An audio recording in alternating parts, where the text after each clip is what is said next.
Carbon and its compound, chapter 4, class 10 NCERT. आज हम इसका पढ़ेंगे पार्ट 2।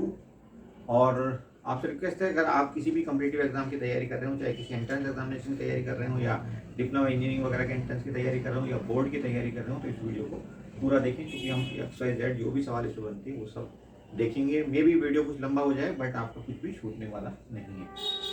तो शुरू करते हैं पार्ट 2। और सबसे पहले हम बात करेंगे ऑर्गेनिक कंपाउंड्स की।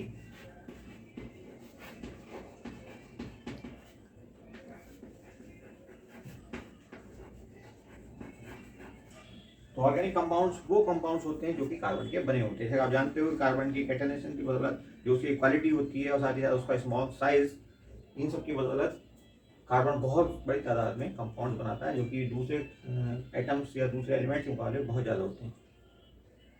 तो ऑर्गेनिक कंपाउंड्स हम उन कंपाउंड्स को कहते हैं जो कि कार्बन के बने होते हैं। लेकिन कुछ कंपाउंड्स फिर भी ऐसे हैं जिनको हम ऑर्गेनिक कंपाउंड्स नहीं मानते, जैसे कार्बन के ऑक्साइड्स,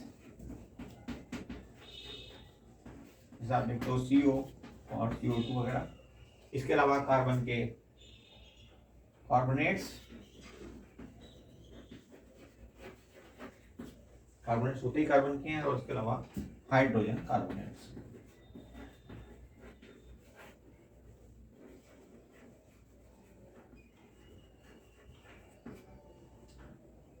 लेकिन ऐसा पहले नहीं था, शुरू में माना गया कि जो नेचुरल सब्सटेंसेस हैं सबके अंदर चूंकि कार्बनिक या ऑर्गेनिक कंपाउंड्स पाए जाते हैं, तो ये सिर्फ और सिर्फ लिविंग सिस्टम में ही बन सकते हैं। लेकिन बाद में वोलर ने 1828 में, साइंटिस्ट का नाम था वोलर, फ्रेडरिक वोलर, एक जर्मन साइंटिस्ट थे, और इन्होंने 1828 में यूरिया नाम का एक सब्सटेंस बना दिया, जो कि लैब में बनने वाला पहला सब्सटेंस था, ऑर्गेनिक सब्सटेंस था।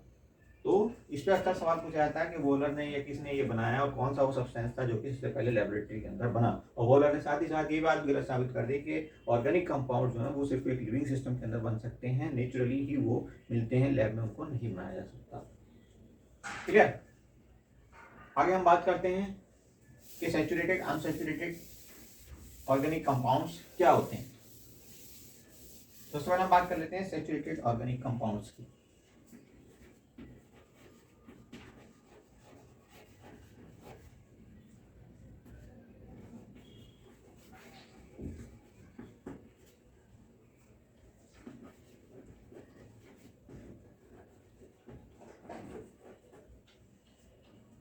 तो सैचुरेटेड ऑर्गेनिक कंपाउंड्स वो कंपाउंड्स होते हैं जिनमें कार्बन की चारों वैलेंसीज सेटिस्फाई होती हैं, चाहे वो हाइड्रोजन सेटिस्फाई हो या किसी और हेटेरो एटम की वजह से वो सेटिस्फाई हो। जैसे कि फॉर एग्जांपल मीथेन,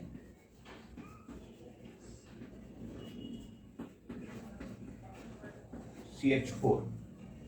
तो यहाँ पे आप देखोगे ये कार्बन है, और कार्बन को 4 हाइड्रोजन मिले हुए हैं, जो कि इस तरह से इसके साथ लगे हुए होंगे। तो आप यहाँ देख रहे हैं कि ये चारों वैलेंसीज कार्बन की एक एक हाइड्रोजन के साथ सेटिस्फाई हो गई। अगर इसका इलेक्ट्रॉनिक डॉट स्ट्रक्चर देखना चाहते हैं तो कुछ इस ढंग से होगा। ये रहा आपका कार्बन,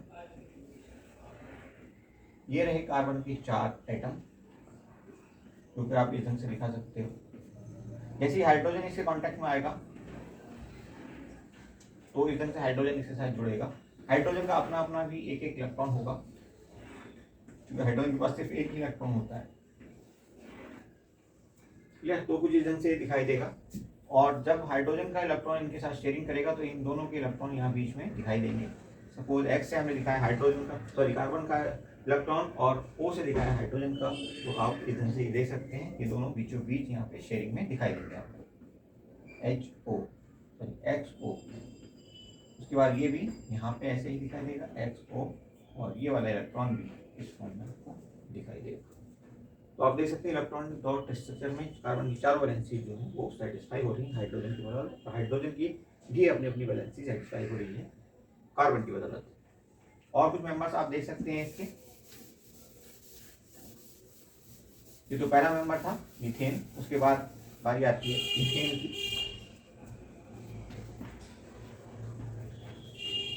इथेन का फॉर्मूला होगा C2H6, और इसे आप कुछ इधर से दिखा सकते हो। कार्बन के यहाँ पे हैं 2 एटम और हाइड्रोजन के हैं 6 एटम, तो हर एक कार्बन के पास 3 हाइड्रोजन रहेंगे।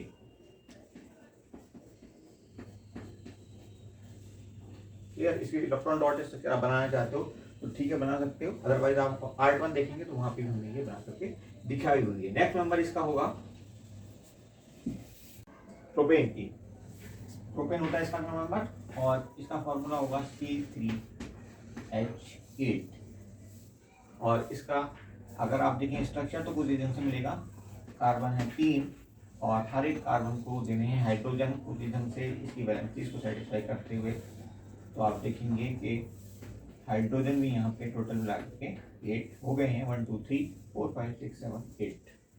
तो ये हमारा बनता है फॉर्मूला C3H8। और यहाँ पे सबके सब है सिंगल बॉन्ड, कहीं पे डबल बॉन्ड बनाने की जरूरत नहीं पड़ी, ट्रिपल बॉन्ड बनाने की जरूरत नहीं पड़ी। इसका मतलब ये है कि ये सैचुरेटेड हाइड्रोकार्बन है। तो सैचुरेटेड हाइड्रोकार्बन की पहचान क्या है कि कहीं पे भी डबल बॉन्ड या ट्रिपल बॉन्ड नहीं होगा। ओके, आगे बढ़ते हैं। सैचुरेटेड के बाद अब हम बात करेंगे अनसैचुरेटेड हाइड्रोकार्बन्स की। तो जैसे कि हमने बताया था कि अनसैचुरेटेड हाइड्रोकार्बन की पहचान ये है कि यहाँ पे डबल या ट्रिपल बॉन्ड जरूर होगा।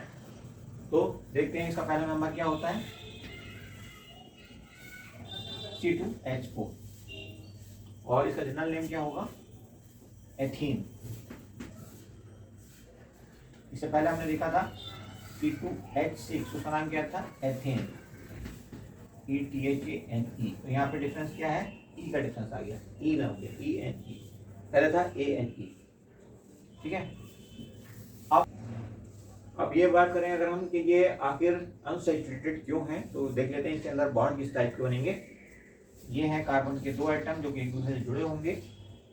और अब हाइड्रोजन हम लगा देते हैं यहाँ पे वैलेंसीज कंप्लीट करने के लिए। तो आप एक हाइड्रोजन यहाँ पे लगा दोगे, एक यहाँ पे लगा दोगे, ऐसे ही यहाँ पे लगा दोगे इस कार्बन के साथ, और ऐसे ही यहाँ पे लगा दोगे इस कार्बन के साथ। लेकिन अभी आप देखो काउंट करोगे, एक ये हो गई, एक वैलेंसी हो गई, एक ही वैलेंसी हो गई, एक वैलेंसी अभी अनसेटिस्फाइड है। तो हम क्या करेंगे, यहाँ पे हम बना देंगे एक और बॉन्ड, ये हो जाएगा इस तरह से डबल बॉन्ड। अब कार्बन की चारों वैलेंसी, इसकी भी सेटिस्फाई हो गई, इसकी भी सेटिस्फाई हो गई। काउंट कर सकते हो, कार्बन की 2 वैलेंसी यहाँ पे सेटिस्फाई हो गई, एक ये 3 और एक ये 4। ऐसे ही कार्बन के लिए 2 ये, एक ये और एक ये, टोटल चारों वैलेंसी इस तरह से कंप्लीट हो जाती हैं। तो यहाँ पे ऐसे करके ये सेटिस्फाई होता है और यहाँ पे डबल बॉन्ड बनना जरूरी है, चूंकि ना तो हाइड्रोजन है ना उसके बाद कोई और आइटम है जो इसी वैलेंसी को सेटिस्फाई कर सके। तो डबल बॉन्ड की प्रेजेंस जरूरी है, या अगर डबल बॉन्ड नहीं होगा तो फिर ट्रिपल बॉन्ड चाहिए अनसैचुरेटेड हाइड्रोकार्बन बनाने के लिए। ऐसे ही हम ट्रिपल बॉन्ड का एग्जांपल देख सकते हैं। अगला नंबर देखिए इसका, ये होगा आपका C2H4 सॉरी H2। हम बात कर रहे थे ट्रिपल बॉन्ड वाले मेंबर की। तो ये हो जाएगा इथाइन, PHYNE। तो आप डिफरेंस समझ रहे हैं, जैसे पहले था एथेन, फिर हुआ एथीन, उसके बाद हुआ इथाइन। यहाँ पे नंबर ऑफ कार्बन हालांकि सेम है, लेकिन यहाँ पे हाइड्रोजन कम हो चुके हैं, इसलिए दिक्कत आएगी। और अब कार्बन को क्या करना पड़ेगा, एक बॉन्ड एक्स्ट्रा बनाना पड़ेगा, और एकदम से कार्बन ट्रिपल बॉन्ड बनाकर ही सेटिस्फाई हो सकता है। क्योंकि इसके पास भी सिर्फ एक हाइड्रोजन है और इस कार्बन के पास भी सिर्फ एक हाइड्रोजन है। इसमें से ये एक वैलेंसी तो सेटिस्फाई कर रहा है, लेकिन बाकी 3 वैलेंसी सेटिस्फाई करने के लिए इसको यहाँ पे ट्रिपल बॉन्ड बनाना पड़ेगा। और जैसे आप देखेंगे इस कार्बन की भी 4 वैलेंसी सेटिस्फाई हो गई और इसकी 4 वैलेंसी सेटिस्फाई हो गई हैं। और अब ये ट्रिपल बॉन्ड बना करके एक कंपाउंड बन चुका है। तो इस ढंग से आपने देखा कि डबल बॉन्ड और ट्रिपल बॉन्ड बनने से कोई भी कंपाउंड यहाँ पे कार्बन जहाँ पे वैलेंसीज कंप्लीट हो रही है बन सकता है। क्लियर। अब बात करते हैं कार्बन चेन कैसे बनाता है और किस टाइप की चेन वो हो सकती है, या वो स्ट्रेट चेन होगी या फिर उसके अंदर ब्रांचिंग हो सकती है तो कैसे, और इसके अलावा रिंग कार्बन कैसे फॉर्म करती है। सबसे पहले बात कर लेते हैं चेन की। तो चेन में 2 टाइप की चेन होगी, या तो वो स्ट्रेट होगी या फिर वो ब्रांच होगी। सबसे पहले स्ट्रेट चेन की बात कर लेते हैं।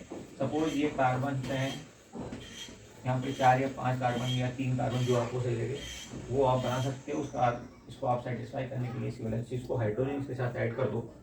यहाँ पे देखो आप 2 हाइड्रोजन लगा दोगे तो इसकी 4 वैलेंसी सेटिस्फाई हो जाएंगी बीच वाले कार्बन की। और यहाँ पे आप लास्ट वाले को 3 कार्बन दे दो। अब देखो हर एक कार्बन की वैलेंसी सेटिस्फाइड है। कैसे, यहाँ पे देखिए हाइड्रोजन 3 है और एक बॉन्ड ये कार्बन के साथ बना रहा है, तो कार्बन की 4 वैलेंसी सेटिस्फाई हो गई।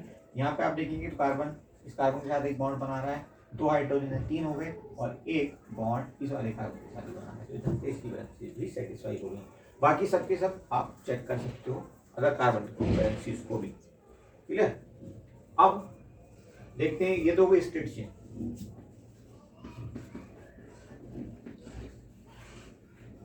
Straight chain okay. और अगर हम बात करें ब्रांच चेन कैसे बनती है, तो इसको हम डिलीट कर देते हैं। तो ब्रांच चेन कुछ ढंग से बनेगी, ये रहा कार्बन, ये रहा कार्बन, ये रहा कार्बन और ये रहा कार्बन। कम से कम 4 कार्बन आपको इस केस में चाहिए होंगे। और स्ट्रेट चेन को अब हम देखिए कैसे बदलते हैं ब्रांच चेन में। ये रहा कार्बन, ये रहा कार्बन, इसको आप ऐसे करके ब्रांच बना दो, तो ये हो गया आपकी ब्रांच चेन। क्लियर। यहाँ तो आपने जाना था कैसे कंप्लीट करते हैं वैलेंसीज को। यहाँ पे आप क्योंकि ये कार्बन बीच में है तो 2 हाइड्रोजन दे दो, ये बीच में है, जब तक सिंगल बॉन्ड है 2 हाइड्रोजन दे दो, तो वैलेंसीज एकदम से कंप्लीट हो जाएंगी। लेकिन अब ये ब्रांच की बात आ गई, तो यहाँ पे देखिए टर्मिनल कार्बन है, तो 3 हाइड्रोजन दे देंगे सिंगल बॉन्ड अगर बनाना है तो। ठीक है। अब इसका क्या करें, तो इसको आप देखोगे एक यहाँ पे कार्बन से जुड़ा है, ये कार्बन जुड़ा है, एक यहाँ कार्बन जुड़ा है। ये वैलेंसी तो इसकी कंप्लीट हो गई, लेकिन एक इसको हाइड्रोजन चाहिएगा चारों वैलेंसी कंप्लीट करने के लिए, ये हो जाएगा CH। अब इसकी बात करें तो इसको 3 कार्बन हाइड्रोजन ही देने पड़ेंगे, और इसको भी क्योंकि ये भी टर्मिनल है तो 3 हाइड्रोजन देने पड़ेंगे। ढंग से इसकी भी वैलेंसी सेटिस्फाई हो गई। अब आप काउंट कर लीजिए यहाँ पे कितने हाइड्रोजन थे, 3 और 3 6 और 2 8 और 2 10। ये क्या था, C4H10, C4H10 यानी कि ब्यूटेन था ये। अभी आप यहाँ पे देखेंगे ये भी क्या ब्यूटेन है, तो देखिए 3 हाइड्रोजन ये हैं, 3 ये 6 और 3 ये 9 और 1 10 हाइड्रोजन हो गए, और 1 2 3 4 4 हो गए कार्बन। इसका मतलब इसका स्ट्रक्चर बिल्कुल सही है, इसको भी हम कहेंगे ब्यूटेन। लेकिन ये है ब्रांच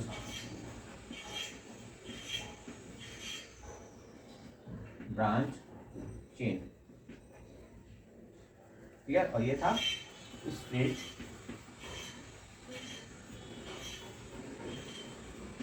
चेन। ठीक है। अब हम बात करते हैं, तो रिंग बनाना सीख लेते हैं कैसे कार्बन रिंग बनाती है। तो देखिए आप रिंग को ये ढंग से दिखा सकते हैं। ये 6 कार्बन वाली रिंग है, तो हम इसको कहेंगे साइक्लोहेक्सेन। अगर कोई डबल बॉन्ड ट्रिपल बॉन्ड नहीं है तो हम कहेंगे इसको साइक्लो। साइक्लो मतलब रिंग, साइकिल जैसे होंगे ये, और हेक्सेन क्योंकि यहाँ पे 6 कार्बन एटम्स हैं। ओके। और इसकी स्ट्रक्चर आप दिखाना चाहते हो तो कुछ ढंग से दिखा सकते हो। ये आपका C और इसके साथ लगा दो 2 कार्बन, 2 हाइड्रोजन, सॉरी यहाँ पे भी लगा दो आप 2 हाइड्रोजन, ऐसे करते हैं। फिर यहाँ पे लगा दो आप 2 हाइड्रोजन, यहाँ पे लगा दो आप 2 हाइड्रोजन, और यहाँ पे भी 2 हाइड्रोजन, और यहाँ पे ऐसे करके फिर से 2 हाइड्रोजन। तो हर जगह पे 2 हाइड्रोजन आप लगाते रहो, फिर आपको दिखने को थोड़ा और लग रहा है। इस ढंग से आप इसकी स्ट्रक्चर दिखा सकते हो। इसकी वैलेंसीज आप चेक कर लो। यहाँ पे कार्बन के बाद 2 हैं हाइड्रोजन, और 2 कार्बन के साथ ये जुड़ा है, एक बार यहाँ पे जुड़ा है, एक बार यहाँ पे जुड़ा है। इसका मतलब इसकी वैलेंसी चारों सेटिस्फाई हो चुकी है। ऐसे इस कार्बन के साथ है, ऐसे इस कार्बन के साथ है, ऐसे इसके साथ, और हर किसी कार्बन के साथ ऐसे ही है। इसको आप इस ढंग से भी दिखा सकते हो, हाइड्रोजन को एक हाइड्रोजन यहाँ, एक हाइड्रोजन यहाँ, ऐसे ही यहाँ पे एक यहाँ और एक यहाँ, और बाकी कार्बन को यहाँ ऐसे दिखा सकते हो। तो ये हो गई आपकी साइक्लोहेक्सेन की स्ट्रक्चर। ऐसे ही साइक्लोपेंटेन वगैरह भी स्ट्रक्चर आप दिखा सकते हो। अब बात करते हैं हम कैसे हाइड्रोकार्बन का हम नाम रखते हैं based on number of carbon atoms. जैसे जैसे कार्बन एटम बढ़ेंगे वैसे वैसे उनके नाम बदलेंगे, और हम शुरू से लेकर आखिर तक देखेंगे क्या उनका फॉर्मूला होगा और क्या उनका स्ट्रक्चर होगा, क्या उनका नाम होगा। तो अगर नंबर ऑफ कार्बन हो 1, यहाँ पर हम सबसे पहले लिख लेते हैं, एक टेबल बनाते हैं। सबसे पहले लिखेंगे हम यहाँ पे number of carbon, number of carbon, ये C लिख दो आप, खाली कार्बन ना लिखो, नंबर ऑफ C एटम्स, थोड़ा शॉर्ट हो जाएगा। उसके बाद हम बात करेंगे उसका नाम क्या होगा, उसका फॉर्मूला क्या होगा,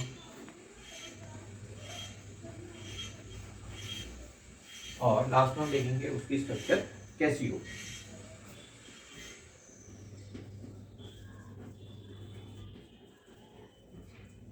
ये हुई उसकी स्ट्रक्चर। सबसे पहले कार्बन के एटम्स की बात करें। अगर कार्बन का एटम सिर्फ एक है उसको हम क्या नाम देते हैं, मीथेन।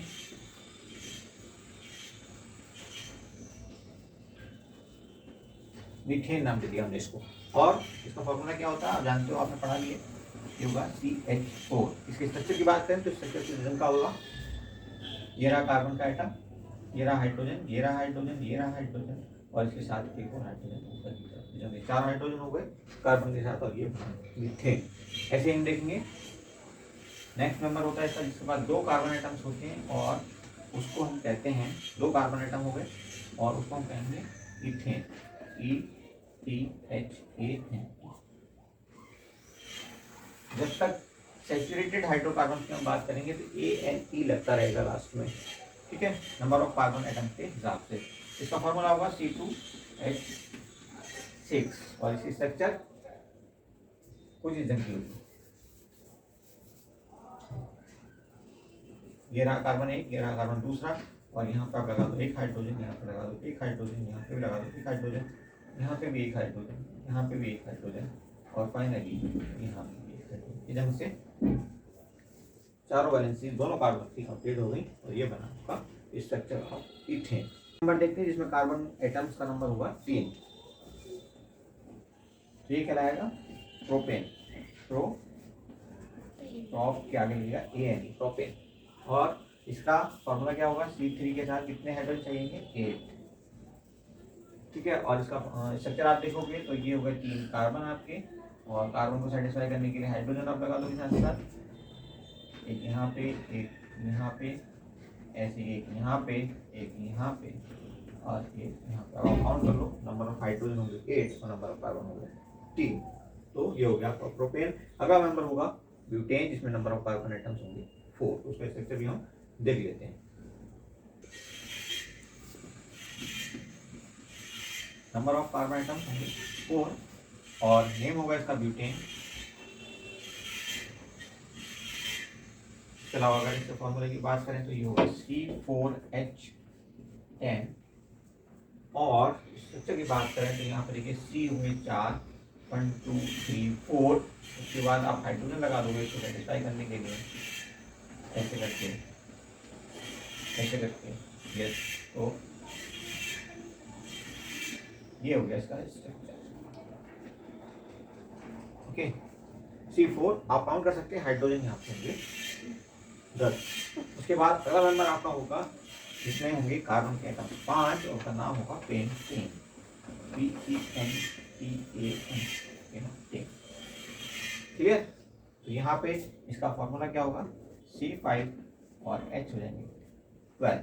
स्ट्रक्चर की बात करें तो स्ट्रक्चर थोड़ी देर हम ये लाइन हटा देते हैं, स्ट्रक्चर बनाने में थोड़ी आसानी हो जाएगी। और स्ट्रक्चर देखिए 5 कार्बन बनाने हैं इससे पहले, उसके बाद हमें हाइड्रोजन लगा कर उसको सेटिस्फाई करना होगा कि चारों वैलेंसीज को। तो यहाँ पे आप देखेंगे ये इस ढंग से बन जाएगा।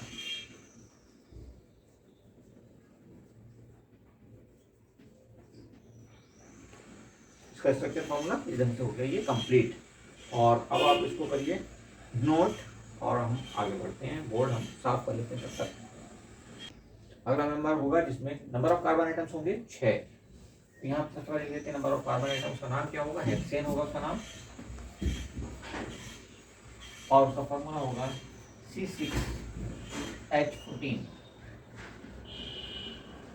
ओके, इसका स्ट्रक्चर हम नहीं बना रहे, स्ट्रक्चर आप खुद बना के देख लेना, फिर भी कोई दिक्कत आती है तो कमेंट कर देना, नेक्स्ट वीडियो में हम इकट्ठे स्ट्रक्चर बना करके आपको दिखा देंगे।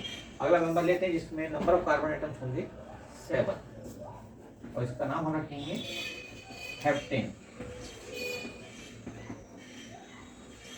और इसके फॉर्मूले की बात करें तो बस CH2 का डिफरेंस होगा इसमें, तो एक C बढ़ा दो आप यहाँ पे, C7 और H हो जाएगा 16, ओके। अगला नंबर देखते हैं, नंबर ऑफ कार्बन आइटम्स इस बार हो जाएंगे 8, और नाम हो जाएगा ऑक्टेन। और इसका फॉर्मूला होगा CH2 का फिर से डिफरेंस यहाँ पे पैदा कर दो, C हो जाएंगे 8 और H हो जाएंगे 18, क्लियर। ऐसे हम आगे बढ़ते रहेंगे और बाकी मेंबर्स के नाम भी हम यहाँ पे देखने वाले हैं। अब नंबर ऑफ कार्बन आइटम हो जाएंगे हमारे पास 9, और नाम हम इसका ऐसे रखेंगे नोनेन, ओके। और फॉर्मूला आपको पता है इसका हो जाएगा C होंगे 9, तो H हो जाएंगे 20। इस चक्कर हमने बना रहे हैं वो हमने आपके लिए छोड़ दी। नंबर ऑफ कार्बन आइटम अगर हो जाएंगे 10, तो हम इसको क्या कहेंगे, डिकेन, और फॉर्मूला हो जाएगा आपका C10H22। और अगला मेंबर होगा हमारा जो नंबर ऑफ कार्बन आइटम हो जाएंगे 11, ये हो जाएगा अनडेकेन, अनडेकेन। और फॉर्मूला अगर आप लिखना चाहें तो C11 और H हो जाएंगे 24। और 2-3 नंबर और देख लेते हैं। C कार्बन 15 तक देखते हैं बस, तो चलिए देख लेते हैं। अब जब नंबर ऑफ कार्बन आइटम हो जाएंगे हमारे पास 12, तो इसका नाम हो जाएगा डोडेकेन, DODECAN,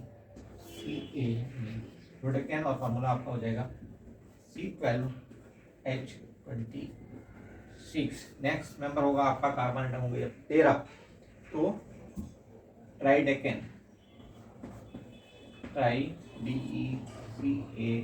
ट्राइडेकेन। और फॉर्मूला आपका हो जाएगा C13H28। और जब 14 मेंबर्स हो जाए कार्बन आइटम्स हो जाएंगे तो यहाँ पे नाम इसका हो जाएगा टेट्राडेकेन, DECA, टेट्राडेकेन। और फॉर्मूला आपका बनेगा C14H30। ठीक है, कहीं धोखा लगा अगर आपको लगता है तो होमोलोगस सीरीज आपको बताएंगे आगे जाकर के, उससे आप पहचान सकते हो कि अगर कार्बन आइटम हमारे पास 12 हैं तो हाइड्रोजन आइटम उसके साथ कितने होने चाहिए, ताकि एल्केन का सही फॉर्मूला लिखा जा सके।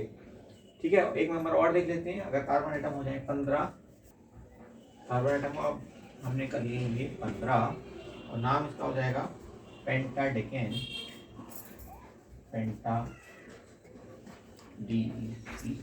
डेकेन। और फॉर्मूला हो जाएगा आपका C होंगे 15, H कितने हो जाएंगे 32। ठीक है, तो इधर से 15 मेंबर्स के हमने नाम लिखने सीख लिए हैं उनके फॉर्मूले के साथ साथ।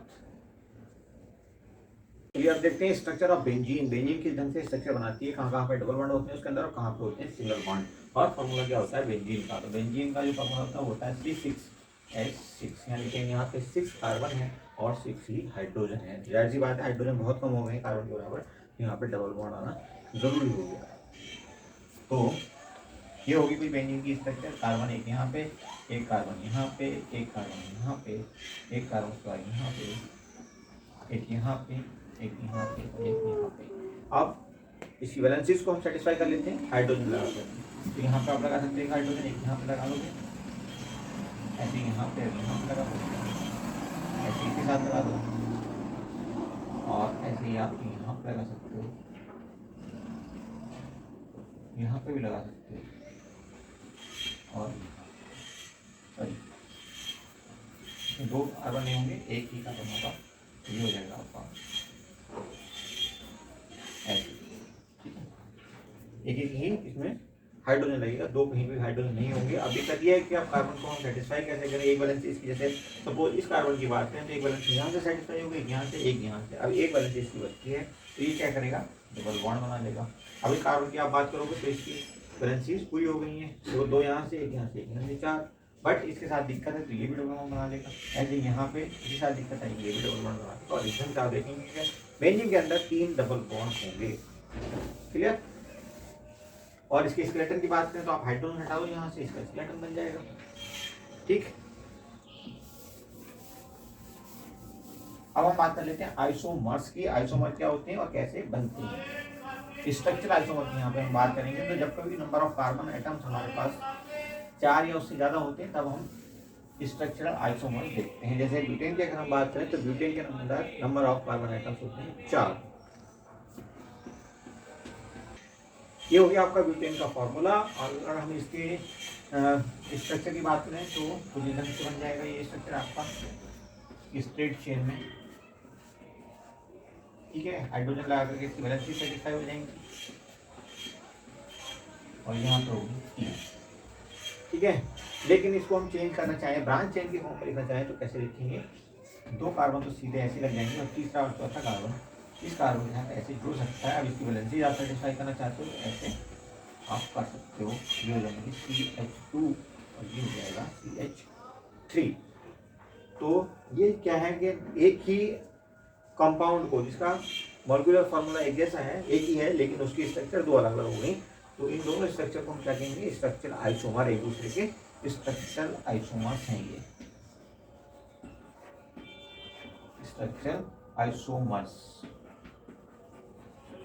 ठीक है। बाद में हम आइसोमेरिज्म पढ़ाएंगे तो आप और डिटेल में इस टॉपिक को पढ़ाएंगे, लेकिन फिलहाल आप इससे काम चला लो एज पर योर सिलेबस। यहाँ तक ये सफिशिएंट है, 1-2 नंबर अगर और होगा तो वो बाद में ऐड कर लेंगे। चलिए अब बात कर लेते हैं कि एल्केन, एल्कीन और एल्काइन में डिफरेंस क्या है और कैसे हम कह सकते हैं कोई एल्कीन है, कोई एल्केन है या एल्काइन है। ओके, तो सबसे पहले हम बात कर लेते हैं 2 मेंबर्स से हम ये डिफरेंशिएशन आसानी से बता सकते हैं आपको। 2 मेंबर अगर हम कार्बन के 2 एटम वाला अगर कार्बन ले लें तब, तो यहाँ पर हम C2H6 ले लेते हैं। इसका नाम आप जानते हो क्या होता है, इथेन, ठीक है। हमने आपको पहले बताया था कि एन लगा देंगे इसमें, क्योंकि कोई भी इसमें डबल बॉन्ड नहीं होता है। इसका स्ट्रक्चर आपने देखा था, कुछ इस ढंग का था। यहाँ पे H लगा था, यहाँ पे H लगा था, यहाँ पे H लगा था, यहाँ पे H लगा था और यहाँ पे भी H लगा था, ठीक है। लेकिन अगर यहाँ पे हाइड्रोजन एटम्स कम हो जाएं तो यहाँ पे कार्बन के लिए जरूरी हो जाएगा कि एक डबल बॉन्ड वो बनाए तो जिस ढंग से और अपनी वैलेंसीज को सेटिस्फाई कर ले। यहाँ डबल बॉन्ड आने की वजह से इन लगाना जरूरी हो जाएगा, तो इसका नाम क्या पड़ जाएगा, एथीन। और ऐसे ही हम रखेंगे अगला मेंबर जिसमें हाइड्रोजन की जो नंबर है वो और भी कम हो जाएगा। हाइड्रोजन का नंबर यहाँ पर रह जाएगा C2H2, यानी कि 2 कार्बन होंगे तो 2 ही हाइड्रोजन होंगे। और उसकी स्ट्रक्चर आप देखोगे तो रीजन की मिलेगी आपको C ट्रिपल बॉन्ड C, और यहाँ पर लगेगा आपका हाइड्रोजन और यहाँ पे भी आपको लगाना पड़ेगा हाइड्रोजन, ताकि कार्बन की चारों वैलेंसी सेटिस्फाई हो सके। नाम इसका क्या हो जाएगा, YN लग जाएगा इसके आगे। तो एथेन, एथीन और इथाइन, इथाइन। तो इस ढंग से आप डिफरेंशिएट कर सकते हो डिफरेंट मेंबर्स को और पहचान सकते हो उसके अंदर कार्बन के एटम्स कितने हैं। जैसे ही आपको कोई नाम बताएगा एथेन तो आप समझ जाओगे वहाँ पे नंबर ऑफ कार्बन एटम्स 2 है, और चूंकि एन लगा है तो हाइड्रोजन उसके पास 6 होंगे। ऐसे ही एल्कीन के केस में आप पहचान सकते हो और ऐसे ही एल्काइन के केस में भी आप पहचान सकते हो। ओके।